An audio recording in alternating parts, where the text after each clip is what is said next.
Good evening. Good evening. Thank you guys. Thanks everybody for coming. My name is Rick Bly. I'm the Chief of Police of Springfield Township. Tonight what we wanted to do was we wanted to invite everybody to this community gathering, was just to kind of update everybody on some of the new technologies that the police department of Springfield Township has gotten over the last probably 2 years that we're still in the process of putting together. So some of the stuff is really interesting, and we just wanted to make sure that the community knows what we have out there, what style of policing, and in the tools that we have to help protect your community, help protect your safety, and to protect our officers too. Some of the stuff is a two-way street to keep everybody safe. So it's really important that we relay this information to you guys, because the community is the one that is supporting us to do all this stuff. I mean, you guys are the ones that are agreeing that, hey, yep, we want this, and we want our police department to be progressive. We want them to have the tools that they need. So we appreciate the community support from that. Our administrative staff, our trustees, our elected officials. Miss Christy Davis-Dukes is here. Joe Honorlaw, one of our elected officials, and Mark Burning, they're also here. And they give us great support as well and encourage us to come up with these new ideas and to keep our staff motivated to come up with these different trends that help fight the crime. And everybody knows the challenges that law enforcement's having in society today. So we just wanted to give you that opportunity to see what your police department has out there. One of the biggest things, and I'm not going to sit up here and talk the whole time, so we have different members of our staff. I'll kind of introduce them real quick if they want to come up. And all of these projects have been kind of headed by different members of the staff. They either came up with those ideas, or they really took the project by the bull by the horns, and they kind of went with it. So it was good to see the whole staff and the whole police department getting behind some of these things. But to the far left is Lieutenant Matt Wilcher. He'll be presenting and talking a little bit. Sergeant Tom Mullins, Captain Chris Niehaus, and Captain Nick Peterson. And I know Lieutenant Eric Catron is back here. He's in charge of our detectives, so he gets to use a lot of this stuff too. So. But I'll just kind of go over some of the topics that we're going to be talking about. The biggest change I think departmentally for us as a whole is that we're just now getting body cameras. And Captain Chris Niehaus will talk a little bit about the body cameras, a little bit of the why it's taken us this long to do it, and where we're at today with it. But that's going to be a big thing, and I think the community needs to know that everything we're going to be doing now is going to be on video when we get out there. And he'll talk a little bit about some of the challenges that we'll have, some of the challenges that the community have that we've seen in the past with other agencies doing that. And like I said, why we haven't done it right now, I think the Captain Niehaus will be able to kind of explain where we're at and why we've made that decision to wait. License plate readers, we call those the LPRs. We've had those for a long time. That technology, they've been on our vehicles, some of our vehicles, and they just read all the license plate, and they give us a lot of good information for gathering intel. And we've got this technology now has come where we're able to put them stationary throughout the community to provide us something. And we'll go into a little bit of detail on that of what those strategies and what those license plate readers really do for us to help us and keep you guys safe too in your community. So, virtual reality training simulator. This was something that our elected officials and our administration has really supported us over the last 2 years. This is a training, and a lot of it is where we put a headset on and we can put our officers in scenario-based reality right there and get that experience during training. And it's not just shoot, don't shoot scenarios. It's a whole bunch of different scenarios of maybe just de-escalation, how to talk to people and stuff like that. Captain Peterson will be hitting on that a little bit. Our drone program, as we know, with the Sheriff's Department has now gone away where they don't have their helicopters anymore. So there's no helicopters out for the community for Hamilton County, and drones have really taken the place of that. And there's a lot of other things we can do with the drone that we can't do with a helicopter. So we'll hit on that a little bit on the drone program. And then the Star Chase system. This is kind of a unique system that Sergeant Mullins kind of headed up with us. Really, what we were looking at as a department, when we got these license plate readers throughout the community, we knew that it was going to give us a lot of intel. It was going to tell us a lot where a lot of wanted people are, where a lot of stolen cars are, where a lot of criminal element are going to be in our community. And one of the big topics that we struggle with in policing today is police pursuits, the dangers of those pursuits, not just to the officers, but to innocent people that are near those pursuits. So this Star Chase system is kind of like a GPS system that's going to help us, and Sergeant Mullins will talk about that, on how that can help us with eliminating or preventing those pursuits to be longer distance to reduce that liability of harm to everybody involved. So those are really the 5 things we're going to talk about. But before I turn it over to Chris Niehaus, please, as we're talking, if you have questions about it, just ask the questions. That's what this is about. You know, if you've got something that you want to know, we can do that. We want to try to keep this within our timeline of about 6:30 to 8 o'clock. So if there's questions that you want to get with us individually afterwards, we'll be more than happy to do that. But yeah, but make sure that if there's something that he's explaining or any of these guys are explaining, talking about, just raise your hand. And that's really good for us, because that gives us an idea of what the community is really concerned about, what they're thinking about, and the direction and the style of we're going to go into policing. So. Any questions for me before we turn it over to Captain Niehaus? All right, Chris. Awesome. Well, good evening. First, let me say thank you to each and every one of you for taking your time out of your evening to come here tonight. We truly enjoy meeting each one of you, talking to you, and explaining these new programs that we're doing and how we're trying to leverage technology to increase our efficiency within the organization. And I think you'll hopefully kind of see that tonight. Talking about body cameras, that program has developed over the last 6-7 years within our organization. I know there's a lot of people in this room that were there initially back in the end of 2016, beginning of 2017, when we started looking at body cameras. Body cameras were a really hot button topic then for law enforcement. So we started looking at them as an organization as, is this a tool that we need, and is it something that we need at this time? And we looked at a whole bunch of different factors, and a lot of those factors involved, of course, the most important thing, the budget and the funding for them. How do we pay for them? How do we pay to sustain them over a long period of time? What do our policies have to look like? How is it going to change our job as we know it as law enforcement? And how are we going to have to adjust for that? What kind of challenges are we going to experience? And then really, what is the public going to think about this? Because as it is pushed, and as it was pushed as a tool initially, especially back in that 2016, 2017 period, I'm sure everybody knows it was pushed as increased transparency with police, increased police accountability. It was really, really pushed and marketed to law enforcement agencies as this is going to drive down your use of force numbers. This is going to drive down your complaints on your officers within your organization. Well, it didn't take us very long to really kind of understand that those 2 factors that were the major impetus for a lot of agencies going to these cameras, for your uses of force and your officer's complaint to drive them down, we didn't have that issue within our organization. And a real quick snapshot of that, back in 2017, we were averaging about 27,000 calls for service a year, calls that we respond to.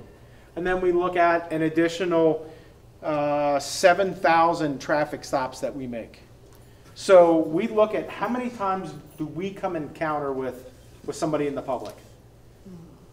Whether that's when we're responding to your house or to meet you, to help you because you were a victim of a crime or because it's a traffic stop. How many encounters do we have?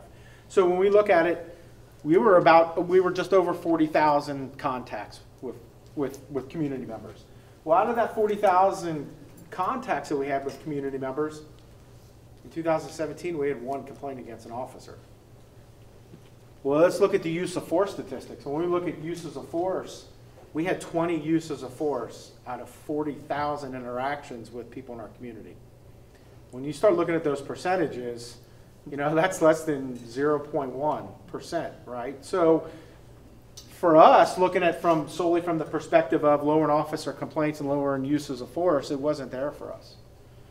And then coupled with, we've been a nationally accredited law enforcement agency through CALEA for over 20 years.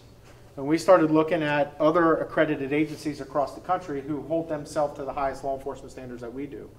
And they were looking at it through the same microscope and through the same lens, and they had the same feelings as we did. So we took it a step further, and I know some of you in this room were a part of those discussions, but we had community meetings just like this. And then we went to community meetings out in the community, to neighborhood associations and the churches, and we talked about these body cameras, and we flat out and simply asked the community, do you think this is something that we as a law enforcement agency need? And I think resoundingly at the end of it, it was very clear that we didn't at that time, and that need wasn't there. So I think one of the things that we did from 2017 on is we continually looked at this annually. Where are we at? Every year for the past 6 years, we had discussions with community members, we had discussions with our elected officials and our township administration, and with our supervisory staff. Are we there, and is that need there yet? And it really wasn't. There was a lot more negative, and a lot more cons than there was pros for the organization to go to them. And quite honestly, a lot of those cons that we saw right off the bat were the whole body camera thing was very new to law enforcement, and there was a lot of things that had to still be figured out, especially from the legal perspective. What is a public record, and what do we have to give out on those body camera recordings? What can we withhold and not give to the public on those requests? You know, because if you're having a dispute in your home with your significant other, your wife, or your child, and the police, and we're in your home and we're recording that, do you want your neighbors to come to the police department and say, hey, I want a video, I want to see the video of what happened in their house?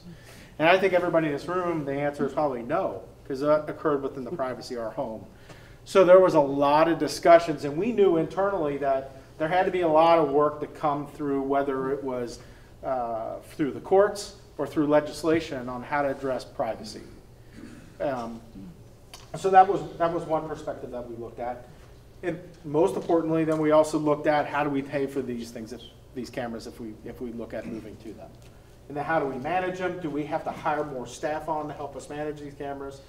So there was a lot of those issues that we felt really just, they weren't answered yet, and we didn't want to start down this road without having some of those answers. And at the end of the day, the community was still telling us we don't think you need them yet.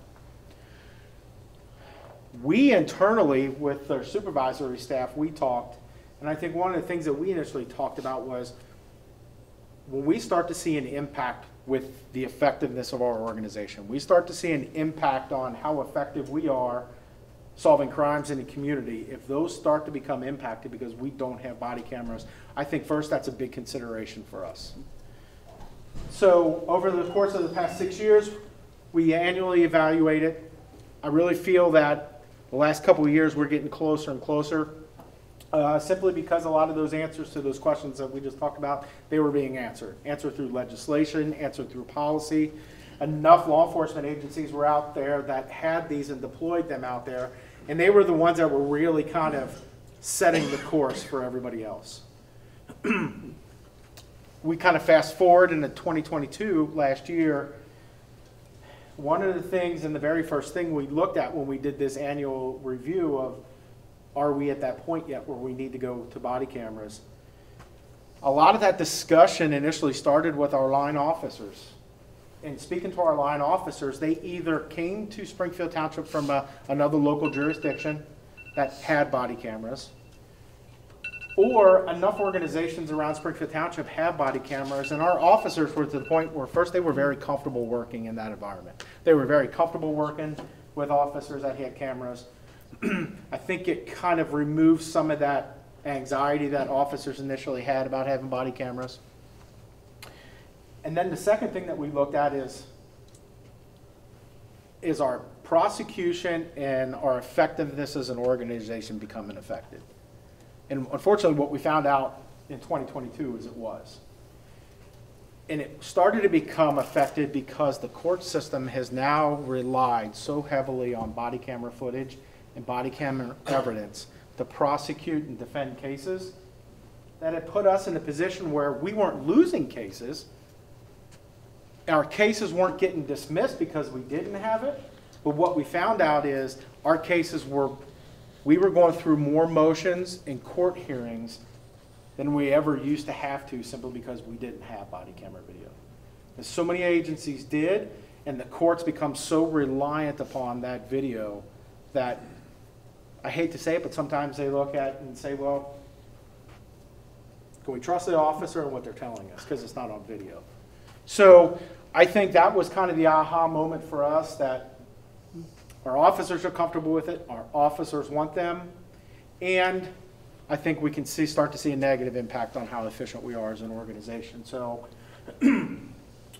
we had a lot of discussions among this command and supervisory staff, and the decision was made to look at applying for funding.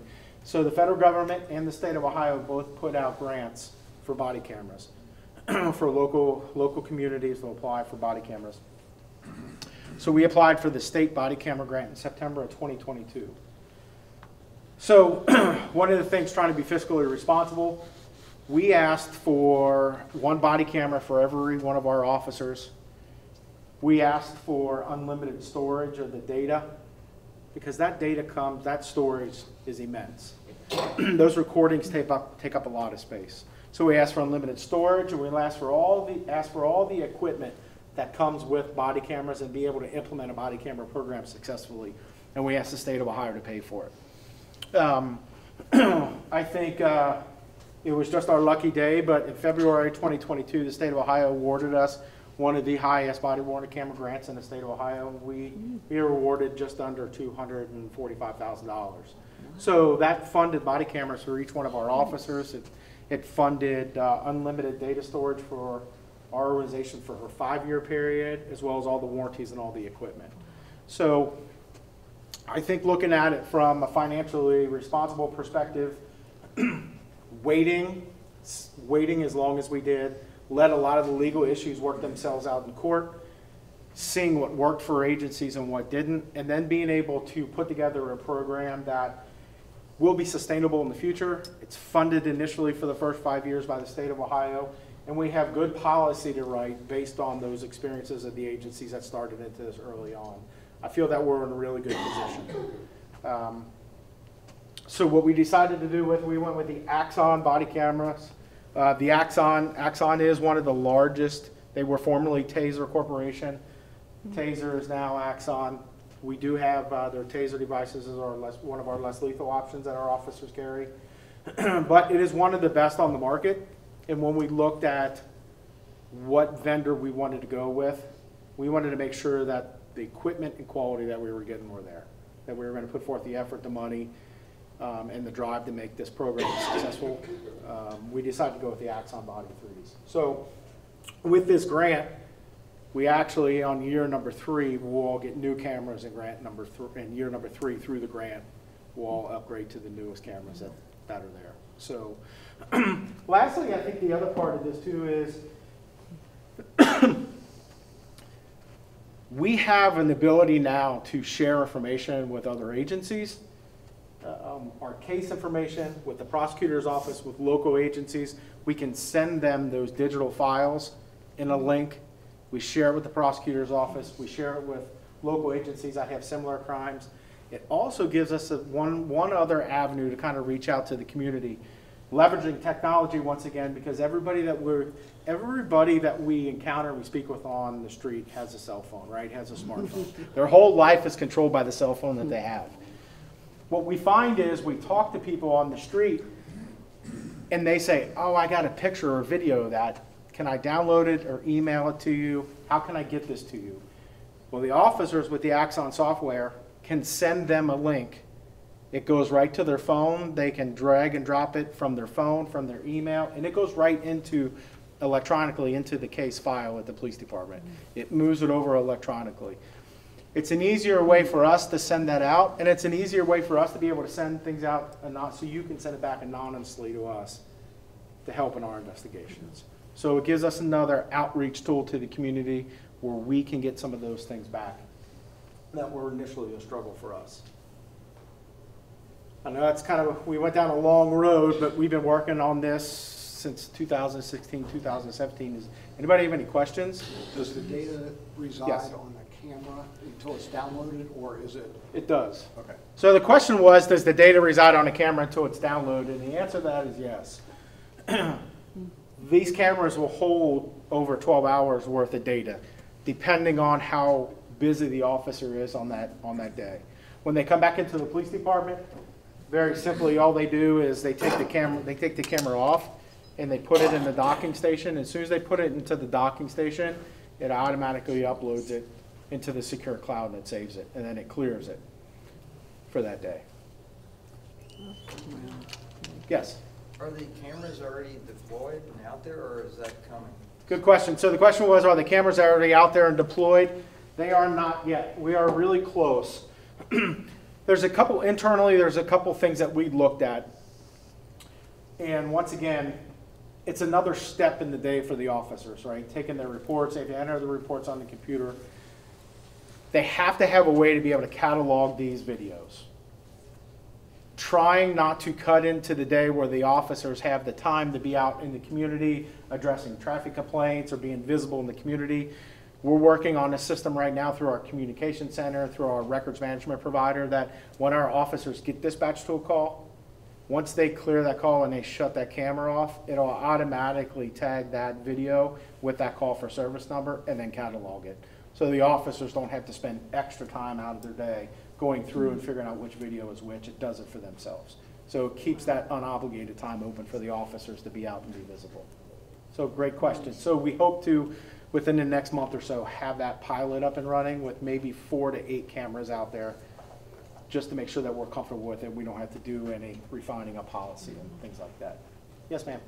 How long do you have to keep the data? And has the increase in violent crime over the last 2 years since the pandemic led some of this to help have video of what's going on in the area when you're doing the follow-ups and you get called to a crime scene and you see who's, you video of the crowds and everything? Yeah, so that's a very, very good question.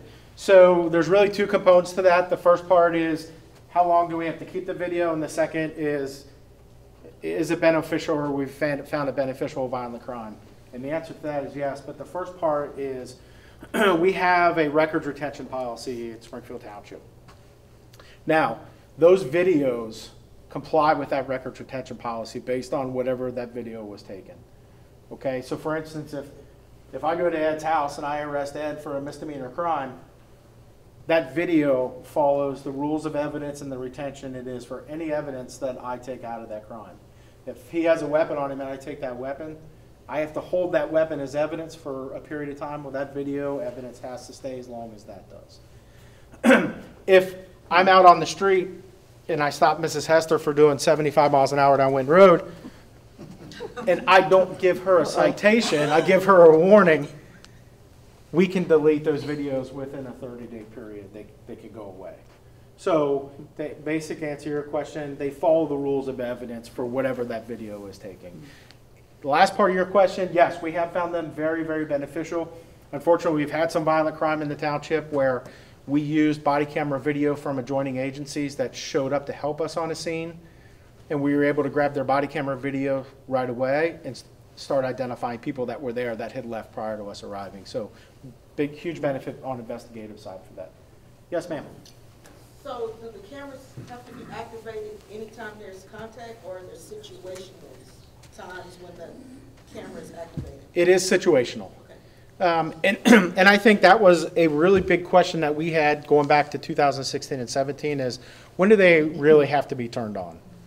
Any call for service that our officers respond to, whether it's an auto accident, domestic violence call, a burglary, you name it, they have to have that body camera on. There is some discretion. If I walk in the Kroger's and I see you in Kroger's and I say, hey, did you enjoy that community meeting the other night? And we have just a very informal conversation, friendly conversation, I'm not comfortable recording that, and I don't think you probably would be comfortable with me recording that either. I think now, if it turned adversarial for whatever reason, yes, we would require officers. You need to turn that body camera on. So I think those are things that through the pilot program that we're going to implement, we're going to learn and be able to kind of tweak. Yes, sir. Are you using any dash cams this time? We are not using, we do not have dash cams right now. We believe that the body camera gives us a lot more versatility. Instead of just having one fixed image out of your car from the dashboard, now you have video footage of things that occur from out around inside the car, inside a residence, and those things. So we think we have a lot more versatility with the body cameras than the dash cameras. Yes, ma'am. I understand you have to carry like 10 to 20 pounds worth of stuff. How much does this add to that? It's very, very light. I think we're talking less than 1.5 pounds. You can feel it. So it's not horrible. But you're right, everything seems to be getting heavier. Yes, sir.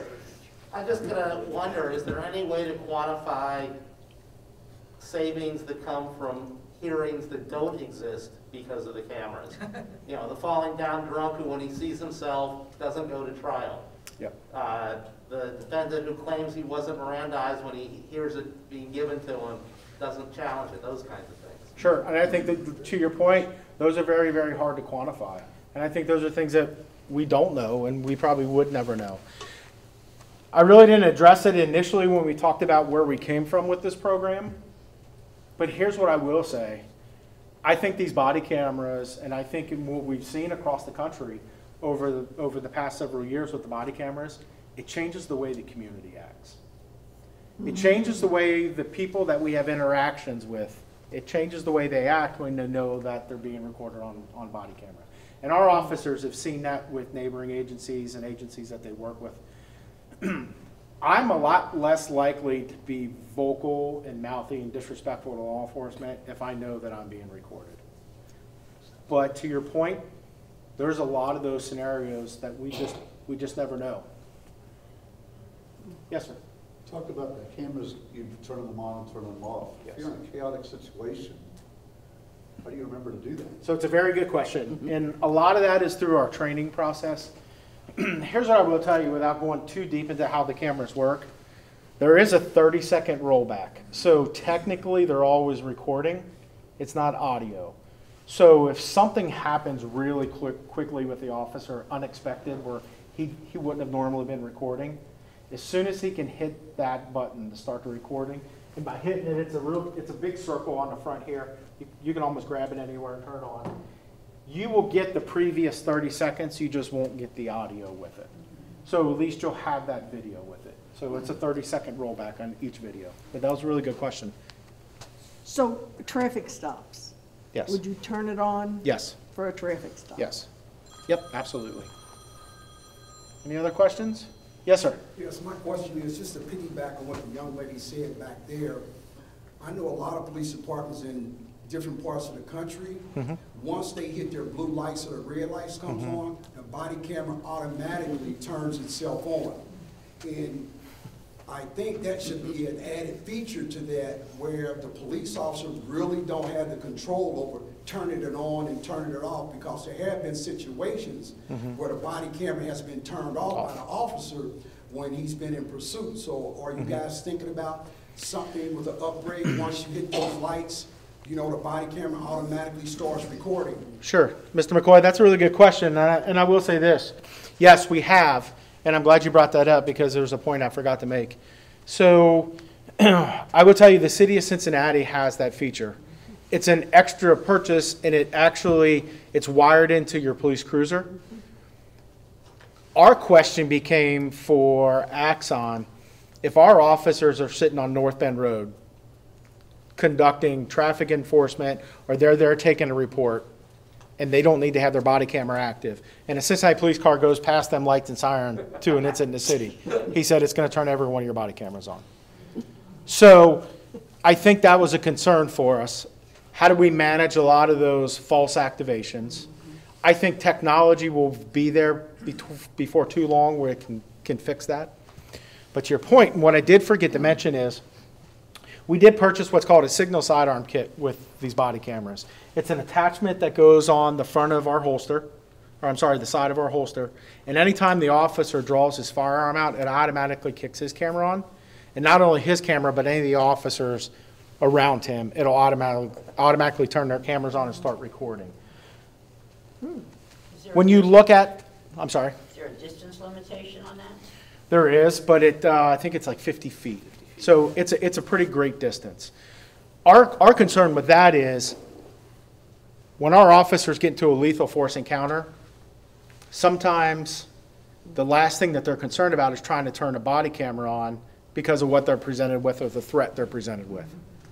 By having that attachment on the holster, as soon as they would draw the holster out of their, or draw the firearm out of their holster, it automatically kicks everybody's cameras on, so we don't miss that. Is that just So, for the firearm holster, or would it be for a taser or a nightstick as well? right now, it's just for the firearm. Yes. There are options for the taser. We don't possess those tasers yet. It's the newest version that Taser came out with, and that is something that we are looking at going forward. But our current tasers that we have right now don't have the ability to activate that when they come out of the holster. Yep. Any other questions? Well, excellent. Thank you very much. Who's up next? Lieutenant Wilcher would be Lieutenant next up. Evening, everybody. Thanks for being here again. My name is Matt Wilcher. I'm a lieutenant here at the police department. We're going to talk to you about the license plate readers, also known as what we call flock cameras. If you guys have not been out and about throughout the township and noticed these, then you're just not paying attention because they're everywhere right now. So a little backstory kind of on this, just to let you know. Like the chief was saying earlier, our license plate readers have been with us for a while. We've had them on our cruisers. So they actually, if you ever see some of our cruisers, they have these nice little big cameras on the light bars. They are on the front and the back. And they actually pick up license plates, and they have the ability to tell us if there's a stolen car, warrants, missing people, things of that nature. So we kind of piggybacked off that a little bit to kind of go a little bit further, because all those things help with protecting the community. That's the main focus of what we're trying to do with these, and we've set those up. Currently, right now, we will have 35. We're still in the process of setting some of those up, but 35 cameras throughout Springfield Township. That seems like a lot, and it is a lot, and we cover a pretty good area with these cameras and going through this. So just to kind of give you guys a little bit of information about how these particular ones work, so I won't really get too far into the weeds with it, but these are run off solar power. Okay, so if you look, you see this little thing right up here on the top. That's a solar power thing for them to be able to get the camera's power. So when we kind of went through this, we talked about options for electric and everything else, but I think the solar powers are the ones that are going to work. We have the opportunity to do some electric through some of our bigger intersections with Winton and Galbraith, Winton and Compton. We're still working on that. But again, we're not all the way up to full capacity with the 35 cameras yet. But if you have looked around, you saw them, you will see that, again, when these things are out there, they stick out pretty good. Most people notice them. I will tell you that, again, the main focus will be on us being able to help the communities, for us to solve crimes, to find individuals that have warrants, to find missing individuals, stolen vehicles, which unfortunately there's a lot of those out there right now. We take this into consideration with all of our investigations, and that helps tremendously throughout anything that we have going on. If you guys call and say, hey, we had somebody stole something from a mailbox, a porch pirate, anything like that, with these cameras out there, if somebody gives us a description of a vehicle, we have the opportunity to go in and search any of these cameras, not just in Springfield Township, but throughout the community, throughout the state, and throughout the country, to see if we can find something that might match. Maybe you just give us a license plate that has a couple letters, a couple numbers. We have the ability to go back and look to see, hey, here's a gray SUV. I might have a couple letters and numbers. We have the ability to go back and find those things to see if we can find out who might have been involved in doing this. That's the main focus, I think, what these are.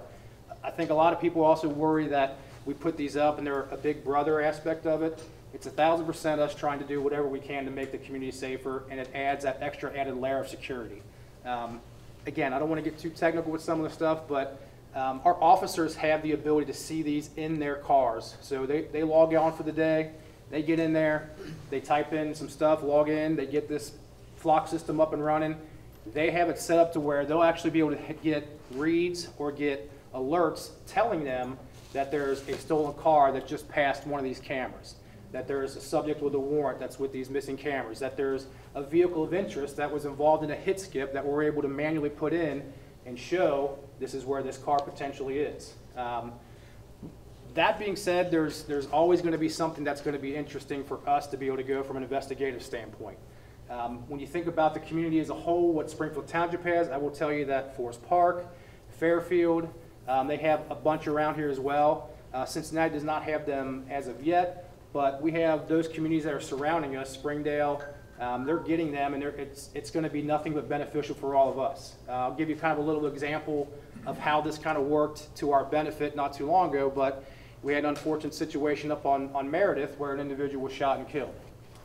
With the help of the flock cameras, they were able to determine that the individual left in a certain vehicle, and they're able to go in there and put that vehicle description in there, and they're able to locate on the cameras that we had on Meredith a specific vehicle that fit that description. They were able to get a license plate, and they're able to do some investigating that actually helped locate that vehicle, and we were able to find it all the way down in Tennessee. So again, these cameras are pretty much everywhere.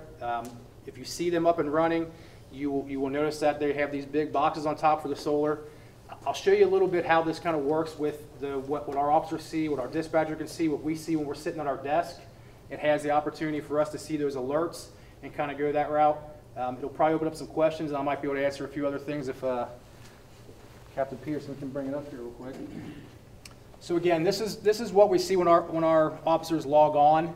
They have the ability to see some of these alerts that pop up. And if you look at this right here, it just says this is a Forest Park camera. So we can look at Forest Park's cameras, we can look at our cameras, we can look at Fairfield's. Anybody that's throughout basically the entire country that gives us access. But as you can see on this basically is telling us that this vehicle has a warrant on it. So what our officers would do at this point, if they see that there's a warrant attached to a vehicle or it comes up, they need to run that license plate. They need to see if they can run this license plate. I know that picture's kind of not clear, but it tells you up here, it gives you the plate. If they run that plate and they see there's a warrant attached to it, there's probable cause for them to be able to stop that vehicle to get the individual that has a warrant. Sometimes these warrants could be as minor as traffic infractions, but a lot of times they're actually a heck of a lot bigger than just that.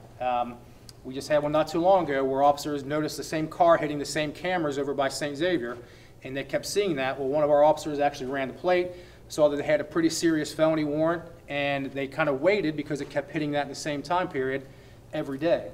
They waited.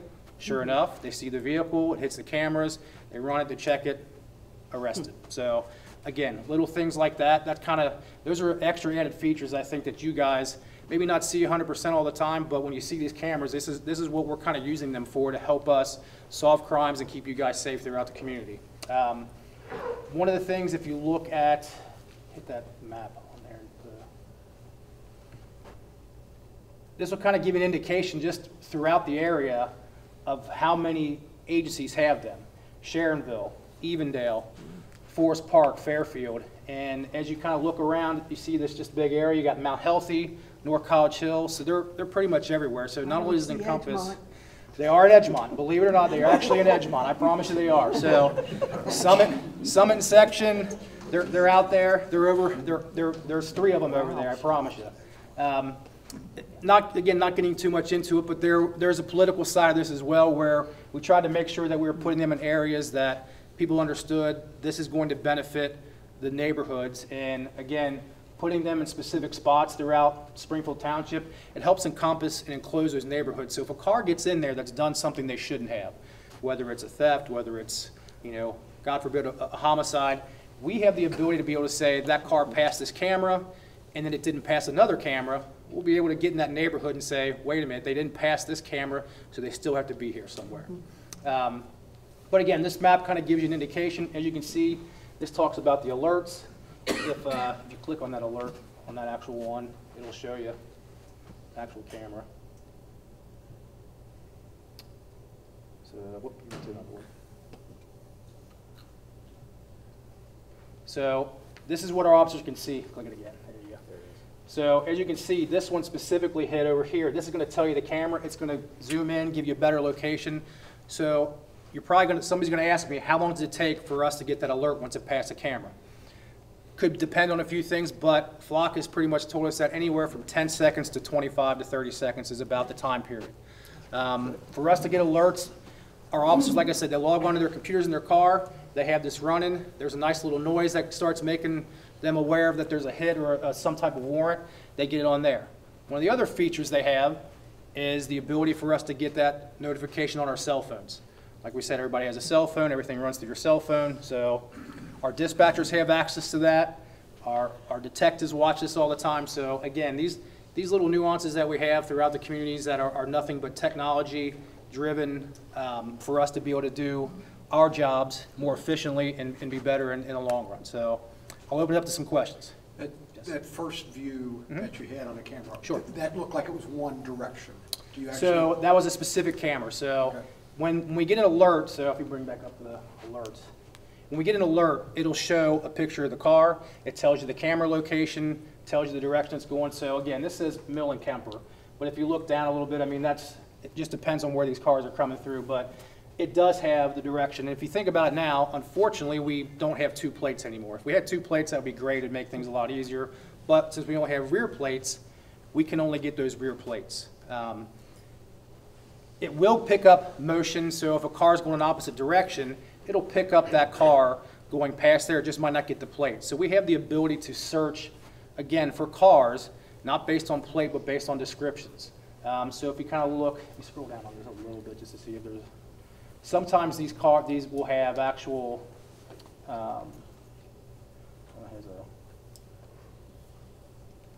yeah, so look right here. So there you go. Look at that, summit and section. So, this comes back and this says it's a stolen vehicle. But if you look, it gives a description. It says it's a blue Kia, and that's what we're looking for. So, summit section. Here's a plate. We ran that. If we run that, we'll be able to see that that vehicle was stolen. And that kind of incorporates us into some other technology that Sergeant Mullins will talk about a little later, especially when it comes to stolen vehicles. So, but yeah, we get that. Shows a picture of the car so we know what we're looking for. It gives a picture of the plate. You try to match those up to see if those two are together, and then we try to do what we got to do. Yes, ma'am. What are the plates in the back window? You know, So again, it's tough. It is tough. So with Flock has probably come a long way, and it's still, I would still say it's a relatively new technology, and they're developing continually as we go. As a matter of fact, there's other technology they're using that they have out there that we're looking at as other features to help us with our investigative side of things. But it just depends on where that plate is. They're kind of set up to get it the best possible location. So if it's in the back window, we're not going to get it. We might get a picture of the car, but we're not going to get the plate, unfortunately. Suspicious of people Sure. keep their tags. Just know that I know you had one too. Especially when they expire. My first question, I'm thinking of Elmwood Place, does this do anything with speed? No, so it does not do anything speed related. It's not going to tell us the speed. It's not going to tell us, anything other than, hey, here's a car. It read the plate. We have a warrant. We have a missing person. And it's stolen. Things of that nature. So, next one, yes, sir. I went to a presentation. I guess if it's for law enforcement, it'd be great. But my understanding is it's a service to where I could join that service and see that data too. You could. I'm glad you asked that. So definitely, it is something that the private sector can get involved in as well. So it's not just a law enforcement-based system. So I will tell you that in Mount Healthy, Compton Groves, and the Hilltop Plaza, which are private entities, they purchase those cameras as well, and we have access to those, so we can see what's going on through there. So Mount Healthy has their law enforcement cameras, and then we have the private cameras that are available for us to look at. So that's something that's kind of taking off a little bit, and it's things that we probably talked about. I know we have some people from Central Park here that's been talked about as one of a possibility. The hospital, the new medical facility that's over there in Galbraith, it's something that they've looked at as well to kind of go in that direction. So, yes, sir. Do the officers, let me reword that, are the officers able to use these cameras to speed up data entry on accident reports? Probably, I mean, it depends on where those cameras are. It's not going to do a live video feed, so it only takes a picture. So there's no live video feed, so it's not going to be able to help 100%. Unless we're talking about hit skips, then that might be able to help us solve that hit skip in the long run. So I just was hoping that, when I have an accident, that they'll get, if the camera can put the data into their system, get me out of there. I was going to say, no, it's not going to help you with that. I wish I could get you out of there quicker. That might be a little bit more on us than anything else. So, yes, sir. My question is, with these cameras, are they actually recording the video, and how long do they store the video that they record, if they do store that video? And the second question is, how many other communities is Springfield Township tied to? Is it Coleraine, Mount Healthy, Shamville, that sort of thing? Sure. So those are the two questions. The reason that I asked these two questions is, I was supposed to pick up a car yesterday, and the car got stolen before I picked it up, so I was just wondering on the storage of the video. So does it store video, and how long? So it does store the video. So Flock guarantees, or at least they guarantee, that the video will be present, the pictures, not the video, the pictures of these cars will be present for 30 days. That's their policy, that's the way it is. And if you can imagine, I can't tell you how many cameras there are throughout the entire country, but they would need a very, very large server system in order to be able to have all that. So 30 days is still a pretty long time considering. But for us, when we talk about, especially when you're talking about body cams or crimes or anything like that, we have the ability to download this information. So we can download, save the information, whatever's in there, we have the ability to pull that out of there and save it. So that'll stay with us for the crime, and we retain that as long as it needs to be retained. As far as if there's a crime that happens today, and on day 31, I'm not really sure we're going to get what you want out of that. So that's the answer to the first part. As far as the second part, there are a lot. Like I said, I will show you a little bit here again just to kind of give you, I was going to say, we have access to cameras. We have to ask permission from each other, from each department. So if the department asks us for access, we have to grant them access, vice versa. We ask for access, they grant us access. So I will tell you that specifically, you can look throughout here. This is a lot, this is just Ohio on that left-hand side. But around here you got Mount Healthy, North College Hill, Forest Park, Fairfield, Springdale, Sharonville. Those are the biggest areas, right, especially close to us right now that have them. You go further east, the Sheriff's Department has them, Madeira has them, so there's plenty of other agencies that are jumping on and getting into this right now. So again, if wherever the car was stolen, there's a good chance that maybe somewhere one of these cameras probably caught this or at least saw that car somewhere. So if you know the plate, we could always search that, and that's something that we have the ability to do. If somebody tells us the plate, we can search it. We can look for all the cameras throughout the entire country that we have access, that have shared access with us, and we might get lucky enough to be able to find that. So in other words, if a person is driving a stolen car or there's a warrant out on that car, so what do you do with people that don't have driver's license? Is it snitch and tell? Just like anything else, if you don't have a driver's license, you're probably getting a ticket and your car's probably going to end up in our tow lot. So, but yeah, I mean, anybody that's driving these stolen cars or anything like that, and again, I don't want to get into too much what Sergeant Mullins will talk about, but we have the ability to do a few other things when it comes to basically trying to eliminate these traffic pursuits. So most of the time, these stolen cars, it's kids these days. I mean, we're talking 15 and younger on some of these cars that we're dealing with and what we're seeing out there. So I think the answer to that is most of these pictures take a picture of the back of the car. We might not be able to see who's driving the car until we actually get it stopped and find out who's in there. So yes, ma'am. Why is the front plate no longer needed? That was a state of Ohio thing. Again, there's probably some individuals that sit around and think of good ideas, and this is one of their ideas that they came up with. So Exactly. I can imagine that none of us were in that room when they made that decision. So I can tell you police would love to have the front tag back. So yes, ma'am. The cameras, do they have to detect a car, or does it take it every so many seconds? Nope, it has to detect some type of motion, and usually that has a little bit to do with the size of what it's going through there. It will get motorcycles. It can get scooters. So if somebody's, I was gonna say it has had pictures of animals. So I was gonna say Flock has kind of told us that it just depends a little bit on the speed. It depends on a little bit on the size. That can be what sets it off. So daytime and nighttime have a little bit of effect, but obviously with nighttime pictures, it's more of an infrared thing. So for us to be able to see colors of cars, it's not as easy, but we get those license plate and that can help us. So yes, sir. Does it take a picture of the person and their activity?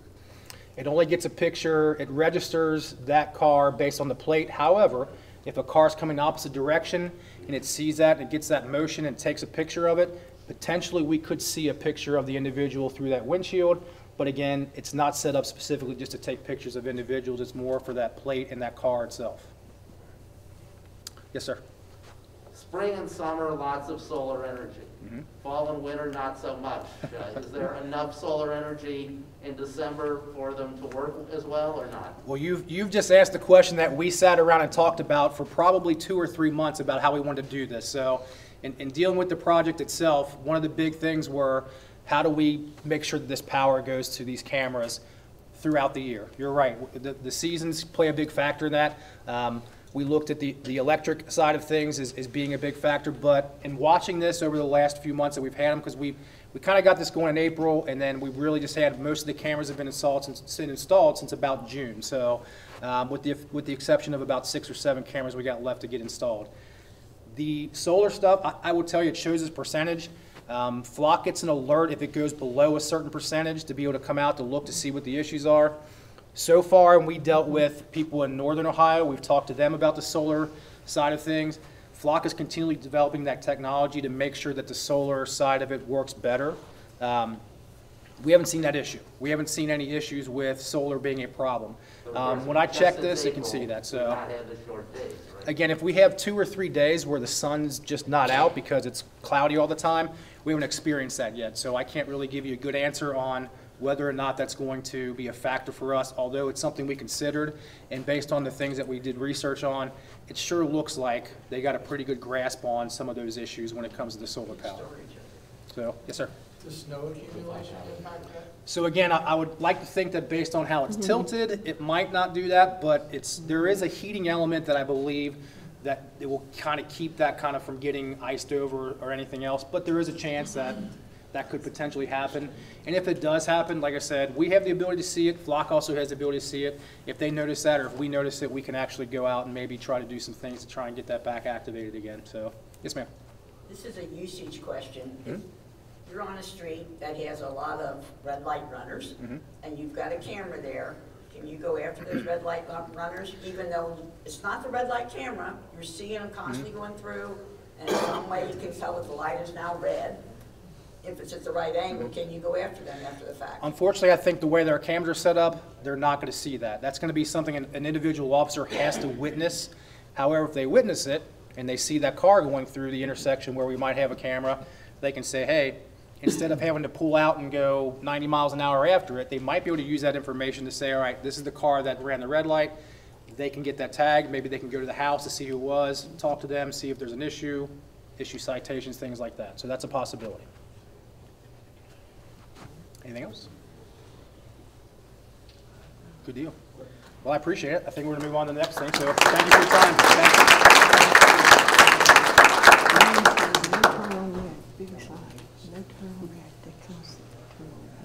All right, I'm up. So You're up. I get to come out from behind you. I'm Nick Peterson. I'm going to talk about the virtual reality training simulator. As the chief had mentioned earlier, this was something over the last 2 years that we have had and been playing around with, if you will, to figure out how it works into our system. One of the big things that we wanted to make sure that our officers knew when we got this was it's not a toy. And so I used the game play joking, or the word play jokingly. We saw that there was a need for some continuing education with regard to use of force, de-escalation, those types of things over the course of a long time. And what we've traditionally had was a very 2D system that you would stand in front of a screen. The officer would have a fake gun that had a laser in it, basically. They would talk to a screen and try to interact with players, role players on a screen, and then make decisions based on that. At the time that technology came out, it was effective. You were able to get something good out of it. As time has gone on, virtual reality and augmented reality is now very much in our world. It is everywhere. Kids have these things in their homes now, which when I was young, when we were all young, you never would have thought something like that would happen. But so they've taken the video game virtual reality type idea and moved it into the training world. And so for law enforcement training, even medical training, this has become very big. So a couple years ago, we started looking at this. We were in a consortium that had a training simulator that we used, and started looking at the system, which is called Street Smarts Virtual Reality, SSVR. We did a couple of different trials with different ones, and we landed on Street Smarts mainly because of the versatility of the system. The officers, we can basically take a room, we could take this room and turn it into any number of hundreds of areas where an officer would have to do something. They would have to perform. They would have to make a traffic stop, do a building search, use force, talk their way out of using force. And so there are a lot of different things that we can do with this. This system, I'll play this. It's very hard to explain it to you, I think, without some video aid. So on the left side here, you'll see a video. I'm going to kind of narrate. This was one of our more recent trainings that we did. Lieutenant Wilcher helped with kind of putting this together. But this is a handful of dozens of ways that we are using this and can use this. So for the purposes of this, it looks like, and I'm just videoing this through the lens of the officer, but it looks like we're in a building inside of basically some cubicles and some other stuff. That's what the officer sees. they're walking through. Those blue lines tell you that you're getting close to the edge of the space that you have to work in. In reality, we're in our training room. So this is where we really were, was in that training room. Jumping back in the same training room now, we're on a traffic stop. I've paused the traffic stop in the middle, so you're not going to see any movement from our driver. You're not going to see any movement from the other officer that is our contact officer, but you can see that the officers are now in that traffic stop, in that world, that virtual world, where they can actually talk to people and react. And as a trainer, I can actually go in and make these people do certain things based on what the officer's saying. This is Officer Wilcher, less lethal force option, or Lieutenant Wilcher. He's going through this. Down below you can see what I see, and that's what he sees. So he's going through this trouble run. He's actually talking to this person. You can see in the background he's talking to them as though he's there.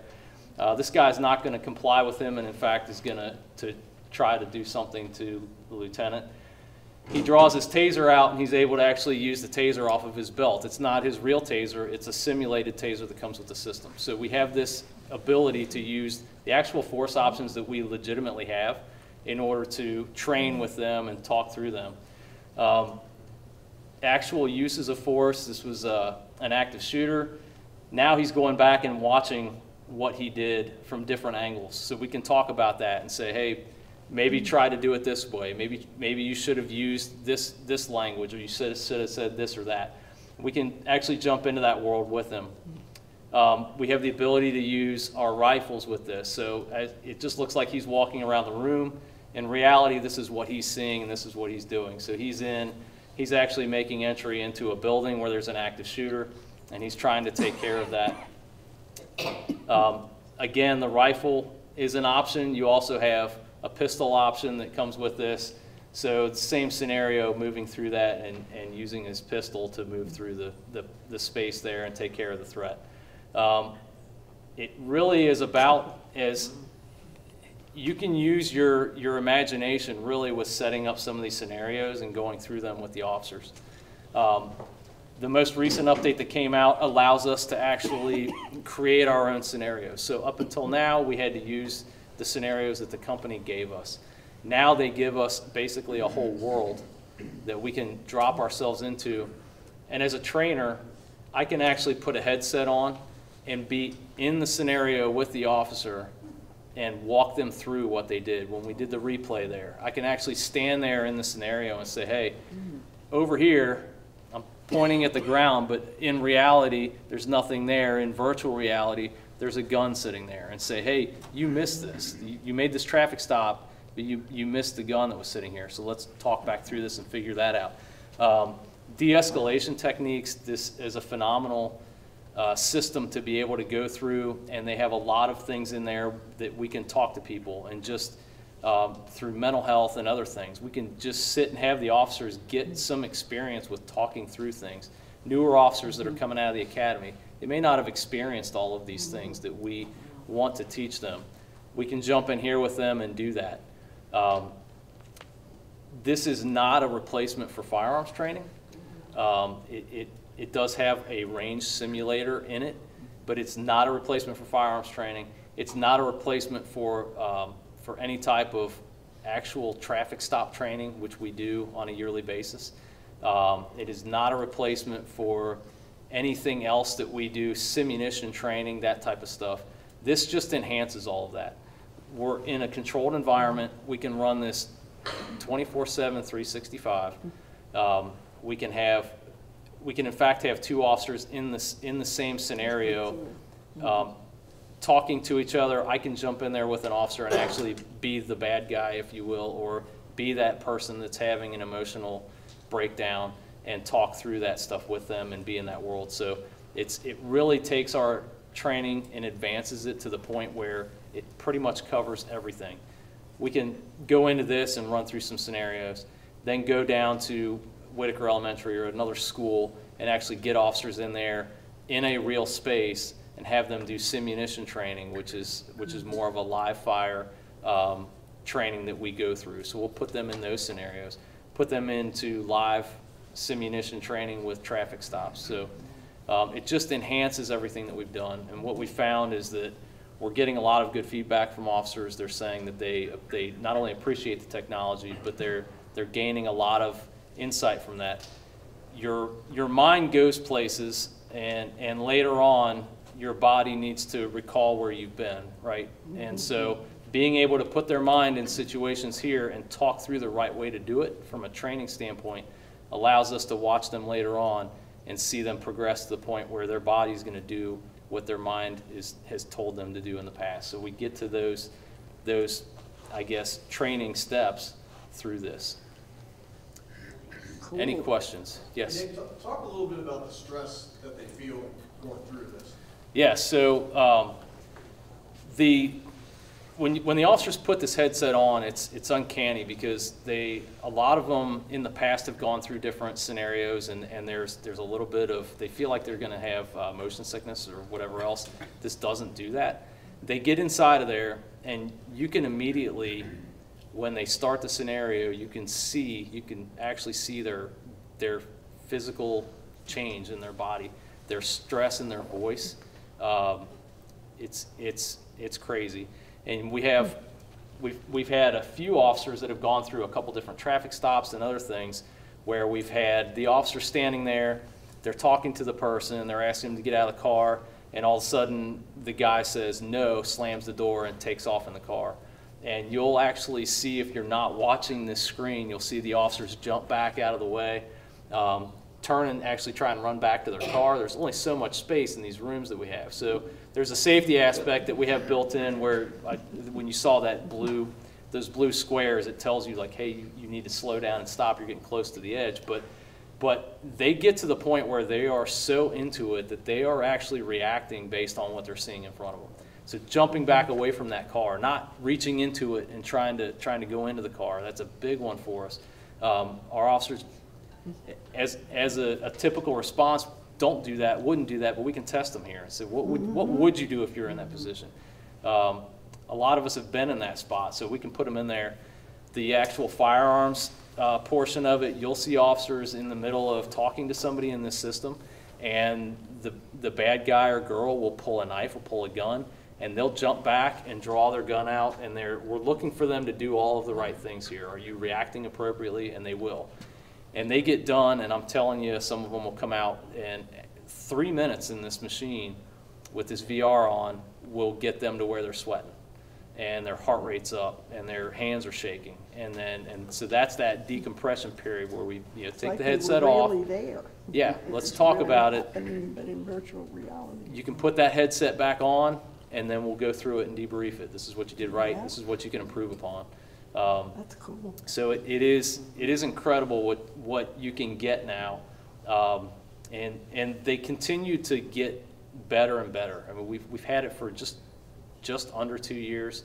They've already rolled out so many updates that it's hard to keep up with. And the 2-officer system of being able to basically jump into the world with them is something that was newer for us earlier this year, and we're just now kind of getting a grasp on what we can do with it and how we can utilize that to our advantage. That's awesome. Yes, sir. Yes, this virtual training, is it mandatory? And if so, how often? Is it every 6 months, once a year? So we do at least quarterly training with different things, in different aspects. So we have firearms training that we do throughout the year, but aside from that, we do traffic stops, building searches, driver's training, a whole host of different types of trainings, and those are at a minimum quarterly is when we have those scheduled. We try to work this into as many of them as possible, and it is mandated. It's a part of their training day. They're being paid there to go to training, and so we'll do that. We also have times where we will see a need. Maybe not everybody needs to go through a certain type of training, but certain officers need to. We can utilize this to bring them in and do some directed training with them. If a sergeant or one of their peers sees something didn't quite go right with a call, and we want to bring them back and utilize this to put them back in that scenario, back in that situation, and talk through it with them, we'll do that. We also have times when we let officers just sign up, and we'll say, hey, it's not mandatory, but there is an extra training that you can go through that we'll give to you if you're interested in it. From a building search standpoint, or building clearing standpoint, this is phenomenal because you can create any number of different rooms and scenarios and situations in here, and we can walk those officers through that. Can you take video of Whitaker and incorporate it into the graphics? You cannot yet do that. However, you can recreate that within here. That's part of that scenario builder, yes. You can move some of the building rooms around. The goggles, I have a set of the goggles here. There is an option on these goggles to be able to press a button on the side and it will let you see through the goggles. That's something that we're still kind of messing around with. It's that continuation of what you would do afterwards. So Lieutenant Welcher fired upon this person who was shooting at other people in this room. He took care of that. If we continue this on, I could, in theory, put another trainer across the room in about the position that guy would be in, laying down on the ground, and have him press that button, and now he can see through you can actually see through the goggles without taking them off, and it kind of becomes an augmented reality. It's not virtual, but it's augmented, and that person's laying on the ground. Now he has to go over there and actually apply aid, do tourniquets, stop the bleeding, that type of stuff, to a live person that's laying there, and go through that. So we're getting into that part of it. We do that in firearms training, where we go through a lot of that, that aid after the fact. What do you do after you shoot? You need to do other things. It doesn't just end there. We're not on at a range where we just put our gun away and we're done. There's a lot of things that go with that, and trying to take care of the person that you just had to use force against is one of those. So, yes, sir.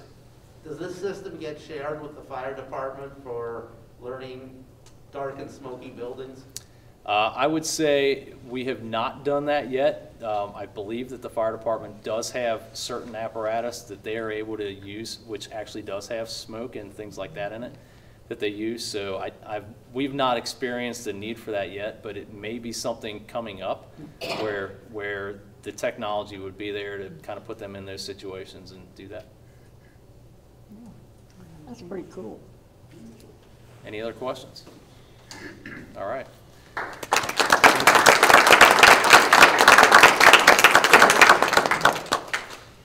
So I'm going to stay up here. I'm going to knock out the next one as well. I'm going to talk about our drone program a little bit. So giving credit where it's due, Sergeant Mark Downs is actually the one who took this project on. As the chief mentioned earlier, the sheriff's office decided to do away with their helicopter, and when the pilot left, I believe they've already sold their helicopters. They're gone.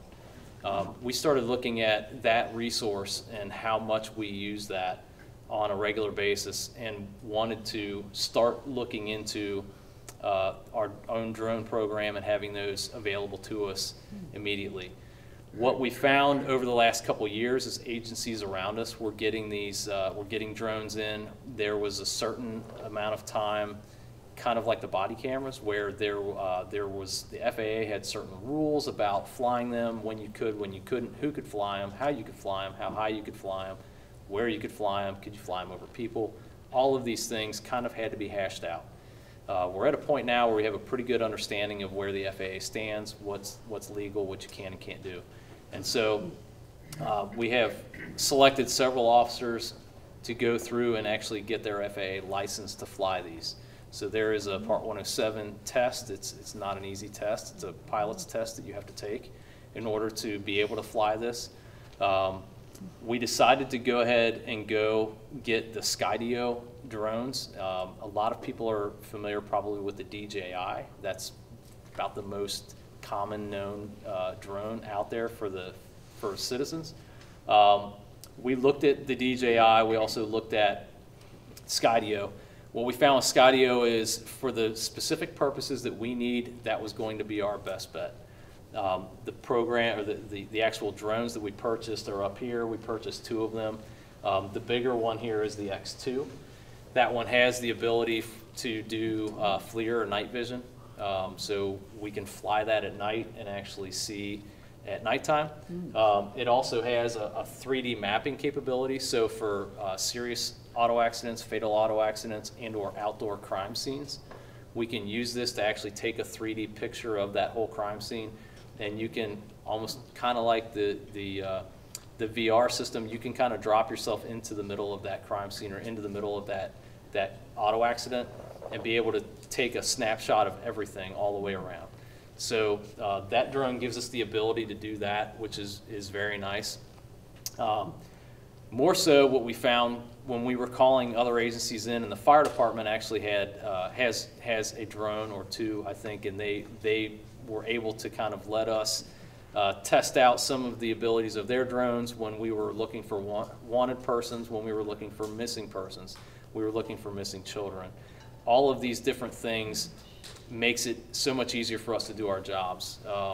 Somebody goes missing, and really within a couple minutes, we can have these up in the air and covering a massive amount of space, whereas on the ground with a canine or even just officers out there searching on foot, it would take us a lot longer to do that. In the past, we would call the sheriff's office and ask them for the helicopter, maybe 15 to 20 minute response time at times for them to get out, get it ready to go, get it in the air, and get it to where they are. With these, we would anticipate having these in the trunks of the cars on patrol during the day, and if the need's there, we would put it up. The real big part of this is that it's on an as-needed basis, right? We're not just going to fly these haphazardly or throughout the township just to fly them. The officers need to make sure and are going to make sure that those are only flown when there is a need. We do have a second smaller one that's over on the side here. That one has the ability to get into tighter spaces. So we've utilized that in some training aspects to get into crawl spaces, up into attics. The nice part of both of these drones that the DJI does not have, and one of the reasons that pushed us to this is, and I'm going to say this, but they are virtually uncrashable. Okay, I could take. Sounds like a challenge. So you say that. That's when they came and did the demo for us. They told us, please fly this, try and crash it, and we did. We tried. We couldn't crash it. We tried to. Yes, they're expensive, but he told us, fly it at the police department, fly it at the building, and just fly it right into the building. So it's your money, not ours. Here we go. We put it full force as fast as it could go. It has sensors on the top, bottom, and the back of it, and it basically creates a 360-degree, it's a full bubble all around it. When it gets to a certain point, it stops itself. We couldn't crash it into the building. We tried crashing it into trees. Real science fiction. It wouldn't crash. So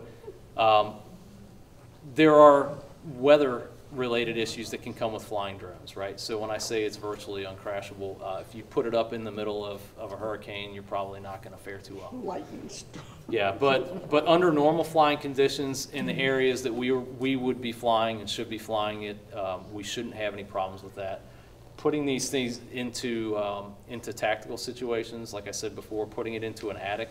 If I'm looking for somebody who's barricaded with a gun, instead of me going up into that attic, we can put that drone up there and see if somebody's up there. And if we see them, especially with having the FLIR capability and stuff, that's fine. We'll wait that out and we'll talk through it. So there are a lot of different applications that we've seen the need for it, and so this is one more thing that's going to keep our officers safer. I think it's going to help us with missing persons, missing kids, etc. So, yes, ma'am. Are they pretty quiet? If you've heard any normal sized drone, you can hear it when it's up. You'll be able to hear it. There's a little buzzing sound. It almost sounds like I don't know. It sounds like it's a very small motor on each of those wings, but it has a buzzing sound to it. So even 400 feet up, if it's over you, you're probably going to hear it. Yes. About the small one. The small one, the same way. It's not quite as loud as the bigger one, but you'll still hear it. Send it into an attic to see. They're going to know that you're there, but chances are they know we're there anyway. Most of the time they know we're there, even when we're trying not to be heard. But it's not going to wake us up in the middle of the night the way the helicopters did. That is correct. You will not hear it. What's the helicopter we hear, besides being the one from UC? That's a good question. Right now, I don't know. The sheriff's helicopter's gone, so. Well, that's what I heard, Yeah. but there was one in the area, and it wasn't from use, it wasn't the air. It wasn't air care? No. Sir, do you have a question? What's the range on that?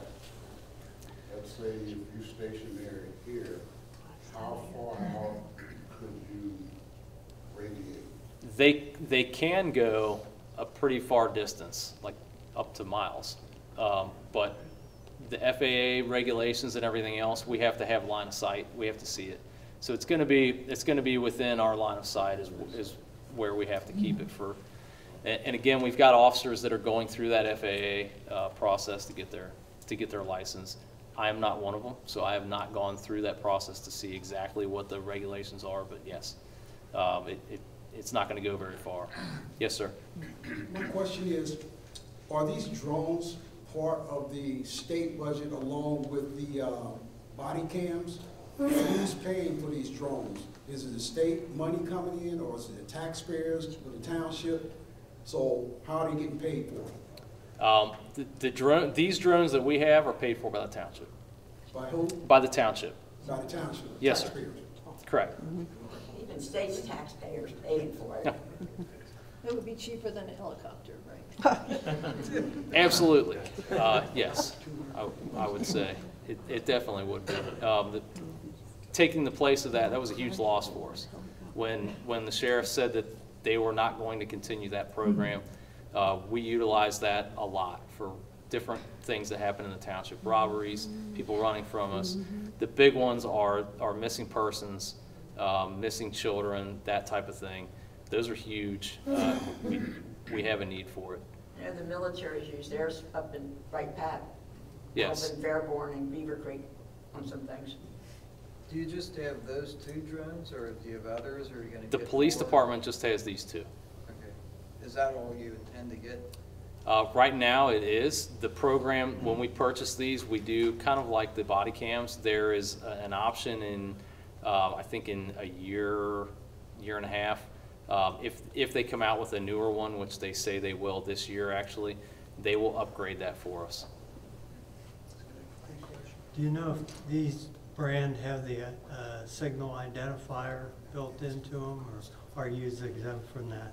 I don't know if they do or not. Unfortunately, I didn't go through that piece of it. Sergeant Downs did to know what that is. But I do know that yes, normal drones should have that on there. So I would assume that they would, but I'm not 100% sure. Yes.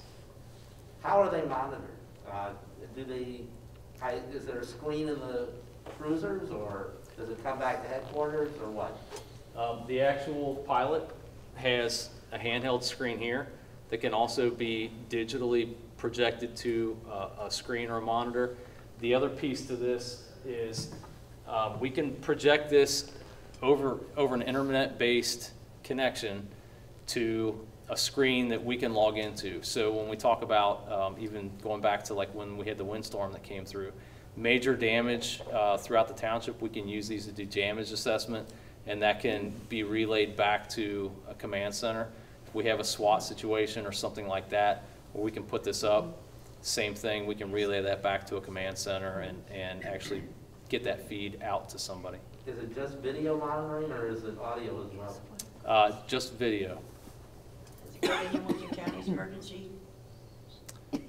I'm Or sorry. can you send it to Hamilton County's emergency during like a tornado or something? It can go to Command 400, which is the response unit that would come out for that, so yes.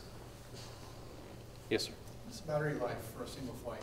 How long can it stay up? 20 to 30 minutes is typical for it, and then you'd have to replace the battery. It depends on the wind conditions and That's not very how far long. you're flying it and everything else. Is this something you can use DEA's monies, or however that works? Can you use that to buy more down the road?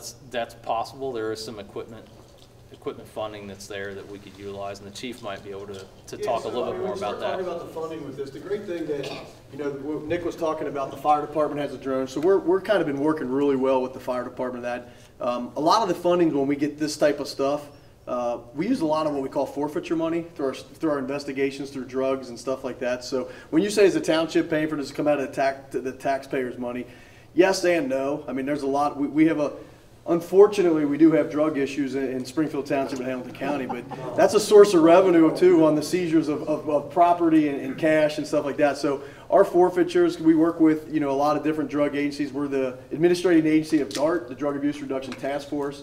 So we've got our hands in the investigations of drugs. So that, a lot of these, when we have these extra things that kind of come outside of our budget, once we get that funding up to where we feel comfortable where we can purchase some of this, a lot of this comes from our drug seizure money or our state seizure money or even our federal seizure money that we get. We're working with the DEA. So yeah, we're really cognizant of the fact that, okay, if we're going to spend the money, making sure that we're doing it the right way with combining with the fire department, making it more of a township drone team. Because like Nick said, when we have these big critical incidents, whether it's a windstorm or like that, we're all going to be working together, and we can patch that together with the 2 drones that the fire department has and the 2 drones that the police department have. We come together as one drone team. They train together, so we're all on the same page on what we're looking for in doing that. So yeah, a little more on the funding is that way. It's not necessarily totally out of our budget that we do, because we've got that funding available for some of that stuff, and some of that comes in with, you know, we can purchase some of the training stuff that we do out of that. Well, one other question, well, what was the cost of the 2 drones? So those 2 drones, I think with the training and everything else, I want to say there was about a $30,000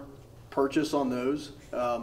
So they're not cheap, but the nice thing is they keep coming down. The prices came down from where they were at one point. But when I say $30,000, you're talking about, that's also getting us the software that we need to be able to put up over, you know, like Nick was talking about, diagramming crime scenes or fatal auto accidents. So with this drone, we're going to be able to, sometimes when you go out there and we have a fatal crash in Springfield Township, that road might be shut down for 2 hours, you know, depending on going out there and doing all that measurements.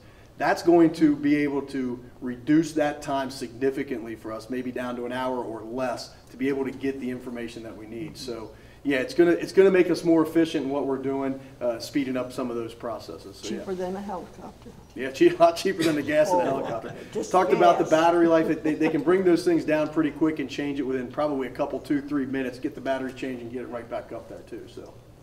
Have you thought of getting the fire department has the surf teams that come out and help in emergencies? Have you thought about doing something with them, or? So we work with them. Civilian drones at times? Yeah, we work with the police department. We'll work with the fire department and the search team. So we'll train with them. We'll talk to Captain Miller, who just got recently promoted from the fire department. I know he's kind of in charge of the search team there, but to make sure that we're up to speed with what they're training and what they're doing with the citizens, we stay on the same page with them on that.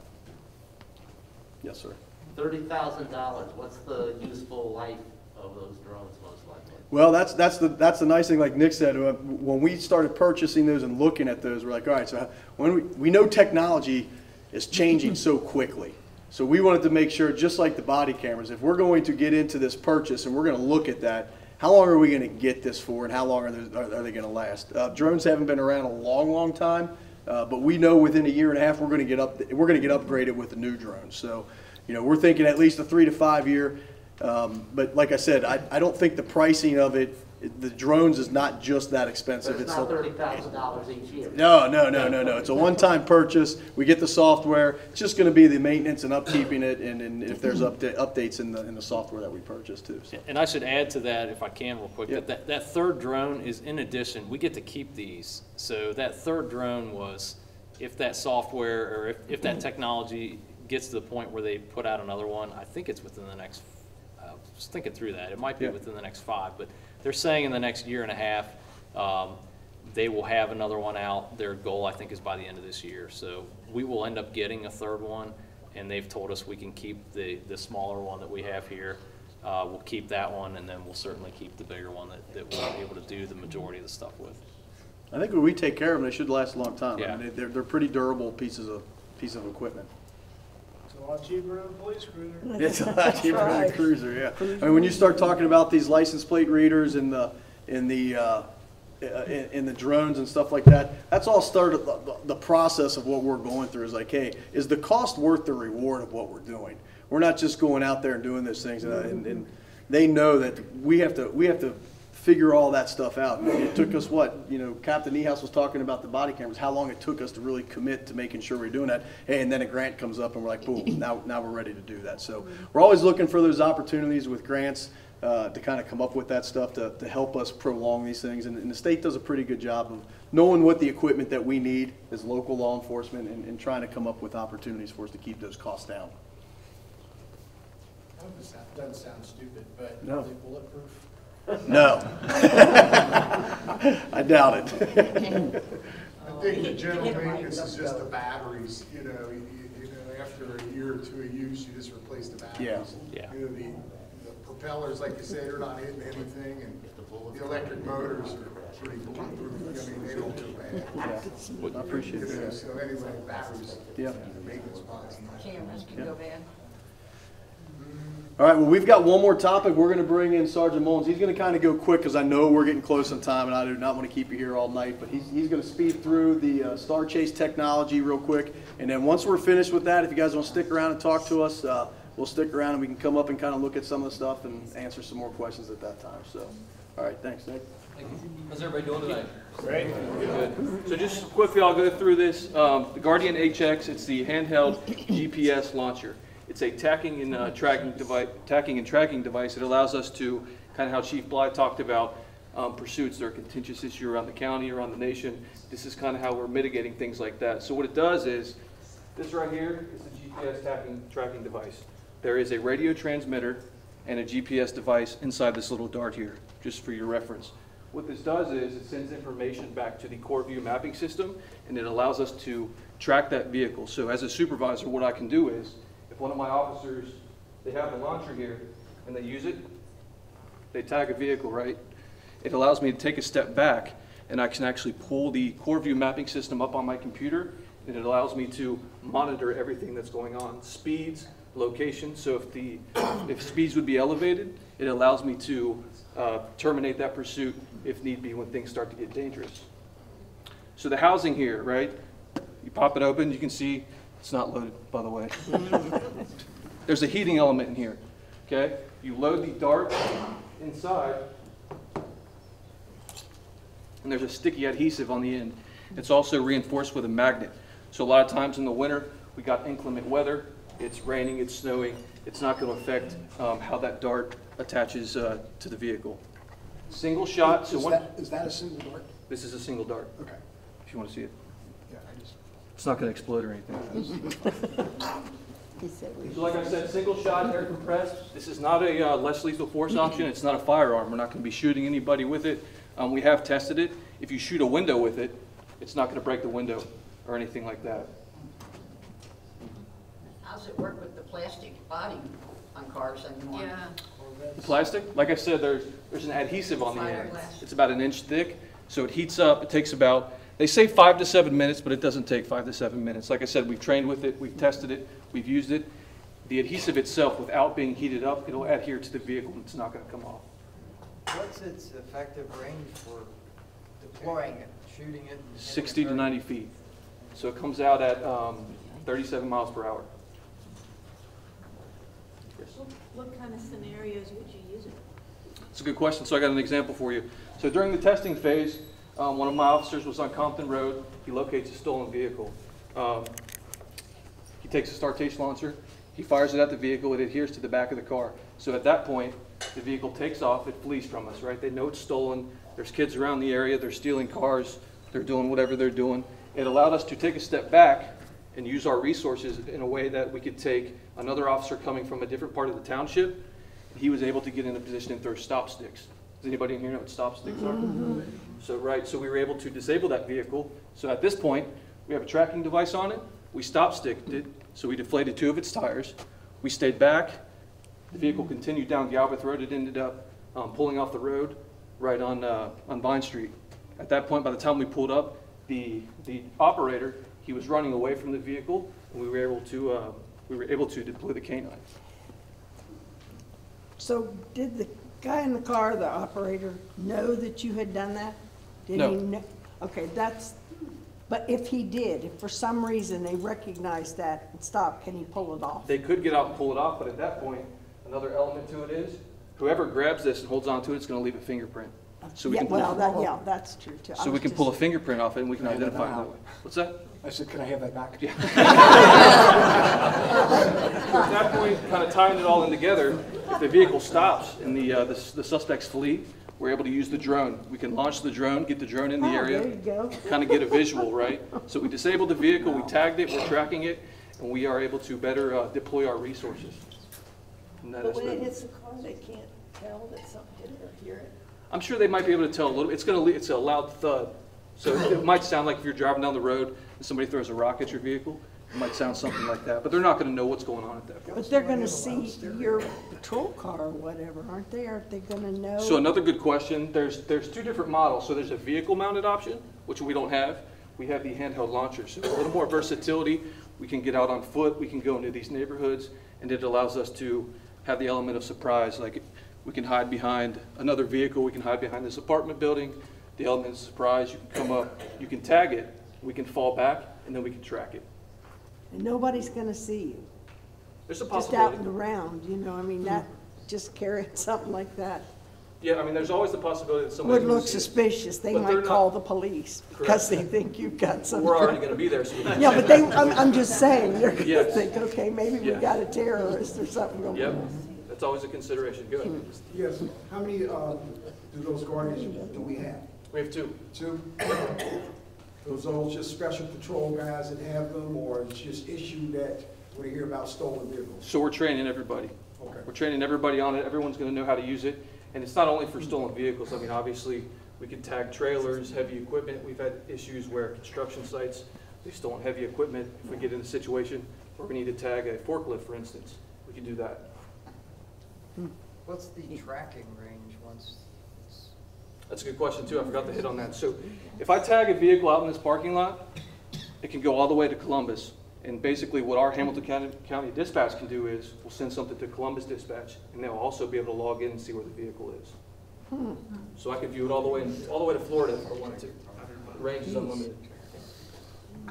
So if you use it, is it reusable or you gotta get a new? So the darts are not reusable. That's what it is. There's a crush point right here. It's going to crush it, but there's an annual fee. We pay that fee, and then they send us a new one each time we use it. So these are not reusable. The launcher itself is. Mr. McCoy, that fees, it's minimal. Yeah, it's all encompassed in the initial purchase. And I'll say it's unlimited darts. So we for that one small fee, it's only a couple $100s a year. It's very minimal. We can shoot as many of these darts as we want to. So we One have of those is compressed enough. air. 5 deployments today. They're going to So send. there's the heating element inside there. Do they recycle them, reuse them? They are not recyclable. No. They don't rejuvenate them or anything like that? No, ma'am. At that point, the radio transmitter and the GPS is crushed, Yep. so it's not usable any longer. Yes, sir. Wow. Are these only used in unexpected situations? And if not, are you getting warrants for them, or how's that work? So the Fourth Amendment, so we're operating under exigency, right? You have no expectation of privacy. So, sir, what's your name? Jim? Jim. So if somebody gets in Jim's car, basically it's a stolen vehicle, and we tag it, they have no expectation of privacy in that vehicle. If it's an investigation, is an ongoing investigation, and we're going to put a GPS on that vehicle, we're going to get a search warrant for it, and it's not going to be this GPS. It'll be something different. So this is just for, it's going to be in the cars for the officers responding to incidents or coming across something where this would allow us to basically stop. Most of the time, it's going to be for vehicles that are fleeing from us. The point of it is to put something on there so we can actually still try to apprehend somebody. Officers are going to pull back, turn their lights off. They're going to basically say, hey, you're good, go ahead and go, like a lot of agencies are doing these days. But our hope is that they don't know that the tracker's on there. And we're going to continue to try to watch that and get officers in the area for if it's a stolen car, whenever that car gets ditched, whenever they stop, that's fine. But our goal is to get that car to slow down and not have us push it to the point where it gets out of hand or there's an accident. It really is a pursuit mitigation device more than anything. It's not really meant for investigative purposes.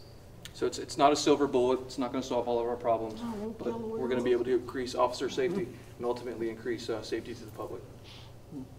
Well, you want the silver bullet, but that'll put you out of your job, right? Yes, it would. We all benefit, right? Right. Any other questions? Thank you, guys. All right, we'll wrap it up. I know it's a little after 8. I appreciate it. There's some bottled water back there, a cookie if you need a little bit of energy before you go. We'll stick around. I really appreciate it. The support that we get in Springfield Township is huge. Like I said at the beginning of this, this is technology that we really believe is going to help us. I mean, you know, like we were talking about, the cost, keeping costs down, really keeping everybody safe and keeping us on the verge of being able to fight the crime that we need to be fighting and really getting the intel that we need. So, like I said, thank you again. And then come on up here, take a look at this stuff, and rattle off some questions that we got. So, have a good night, and be careful going home. Thank you.